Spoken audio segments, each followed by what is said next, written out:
Our contestants secure a place in the top 18 finalists. And now let's take a look at Ôi hạnh phúc quá.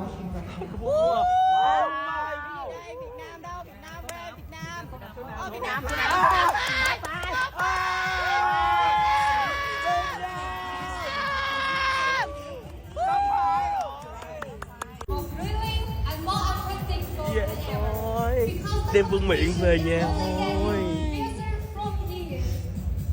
And the competition is far from over. We'll take a short break and be right back with the next round, where we will see the contestants completely barefaced.